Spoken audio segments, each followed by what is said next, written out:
Panel head Brajmohan Singh Raghuvanshi ने विकसित भारत 2047 पर उत्तर प्रदेश की भूमिका को लेकर खास मेहमानों से चर्चा की। इस दौरान उन्होंने क्या कुछ कहा, आपको सुनाते हैं।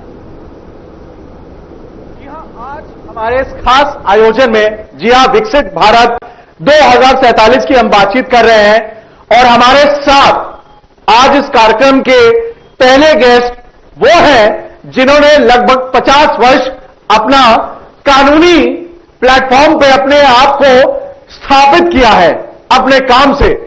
जी हां, मैं स्वागत करना चाहता हूं सबसे पहले अपने इस मंच पे श्री नाहर सिंह यादव जी का। सर, आपका बहुत बहुत स्वागत है हमारे कार्यक्रम में। और हम जब हालांकि लाइव है सर, इस समय देश के करोड़ों दर्शक आपको देख रहे हैं साधना के सभी नेटवर्क पे। सर, सबसे पहले जो मैंने टॉपिक ये रखा है खास तौर से विकसित भारत 2047, क्या कहना चाहेंगे आप सर इसके बारे में? देश में शिक्षा का पैसा, अब उत्तर प्रदेश की आप बात करेंगे तो जब तक पूरे देश में एक शिक्षा, एक क्लास, एक शिक्षा, एक एजुकेशन का प्रभाव नहीं मान के चलेंगे जब तक आप, और जब तक पूरे देश में गरीब और आम आदमी को स्वास्थ्य का नहीं होगा तब तक आपका ये ज्ञान करना कि हम विकसित भारत की सोच करेंगे तो मैं ये समझता हूं कि हम सब की मूर्खता है।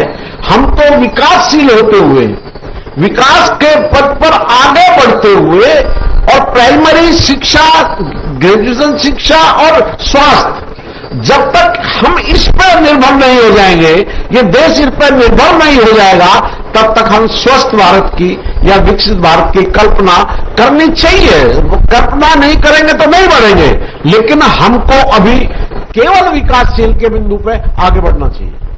सर, हम बात करें क्योंकि जब भी कोई बात होती पूरे देश में, आम जनमानस लॉ एंड ऑर्डर को लेकर सबसे पहले अपने आप को अपेक्षा करता है सरकार के साथ। और अगर मैं बात करूं जुडिशरी की, क्योंकि आप जुडिशरी के फील्ड से ताल्लुक रखते हैं, तो लॉ ऑर्डर और कानूनी प्रक्रिया को लेकर अक्सर ये सवालिया निशान जुडिशरी पे उठाया जाता है।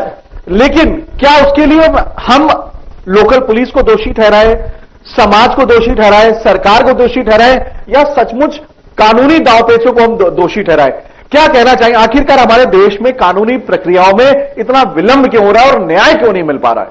सारी न्यायपालिका एक किस्म से ध्वस्त हो चुकी है और न्यायपालिका में भ्रष्टाचार इतना बढ़ चुका है कि जैसे जस्टिस माननीय जस्टिस कांडदेव जी कहते हैं कि न्यायपालिका में इतना बड़ा भ्रष्टाचार बढ़ चुका है कि सुप्रीम कोर्ट में जस्टिस कांडदेव की बेंच को यह कहना पड़ा कि इलाहाबाद हाई कोर्ट में सड़ान आ रही है, वहां नाक बंद करके जाना पड़ता है। स्थिति यह है कि सन 2000 में गाजियाबाद की मैं एक छोटी घटना बता दूं। गाजियाबाद में नजारत घोटाला हुआ और उस नजारत घोटाले में करीब 150 से 200 करोड़ रुपए के सरकारी घोटाला हुआ। अब वो घोटाला खुला कब कि वहां एक रमाजन नाम की एडीजे थी, उस पर डिस्ट्रिक्ट जज का चार्ज मिला। उनको वो कोई काम कराना चाहती थी, नजारत वालों ने मना कर दिया और उन पर हॉट टच हुई, जान पूछ के हुआ, मैं अध्यक्ष था। ये सब चीज तलाशी गई तो पता लगा कि वो तो कई करोड़ रुपए का नजारत घोटाला है और उसमें से उनकी एफआईआर दर्ज हुई। एफआईआर दर्ज कराई रमाजन जी ने, लेकिन रमाजन जी उसको नहीं कर पा रही थी। मुझको मजबूरी में 2007 में हाई कोर्ट में रिट फाइल करनी पड़ी। हाई कोर्ट में रिट फाइल करने के बाद में हाई कोर्ट ने वो रिट खारिज की, कई महीनों में खारिज की।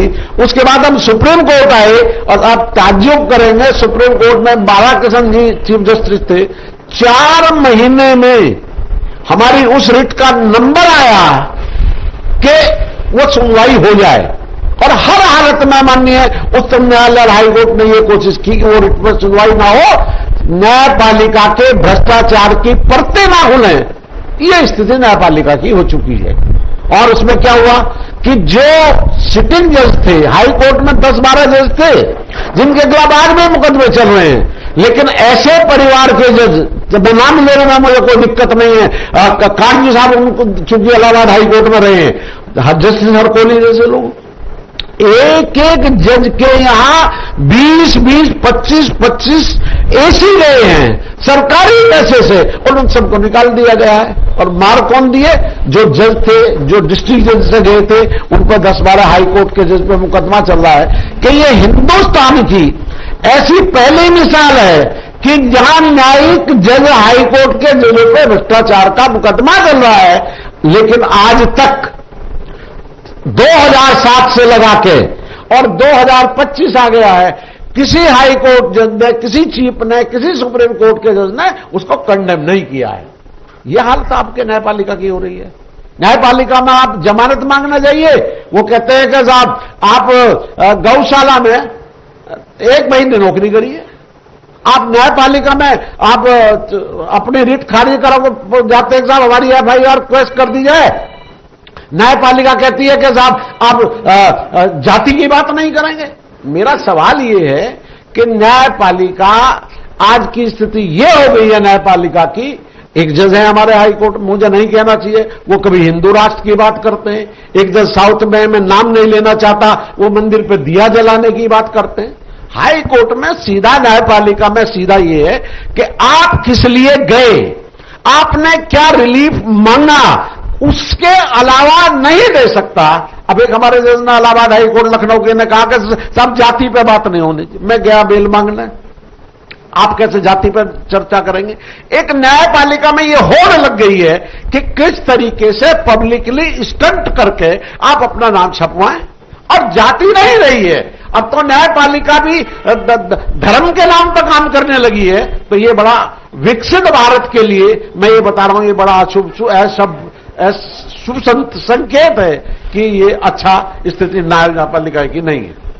सर, एक मुद्दा खासतौर से जब हम किसानों का मुद्दा बड़ा देश में हमेशा लोगों ने उसके ऊपर राजनीति भी की है। सिर्फ किसानों के मुद्दे पर ही देश के प्रधानमंत्री तक बन गए, तमाम ऐसे लोग थे, उनके परिवार के लोग आज भी मंत्री पद पर हैं। और किसानों की जब राजनीति होती है तो चाहे वो राजस्थान हो, चाहे उत्तर प्रदेश हो, हर कोई व्यक्ति कहीं ना कहीं उसका एक इस्तेमाल करता है। जब विकसित भारत की हम बात कर रहे हैं तो किसानों को हम दरकिनार नहीं कर सकते। किसानों की दशा को लेकर क्या कहना चाहेंगे सर आप? देखिए, भारत के बारे में यह स्पष्ट कहा गया है, यह कृषि प्रधान देश है, और इसका बहुत खुला नमूना पूरे दुनिया के सामने जब कोरोना काल चला तब इस देश के किसानों ने यह साबित किया कि असली देशभक्त वो हैं जिन्होंने अपहरण की स्थिति में, जिन्होंने आपात स्थिति में इस देश की GDP को खड़ा रखा।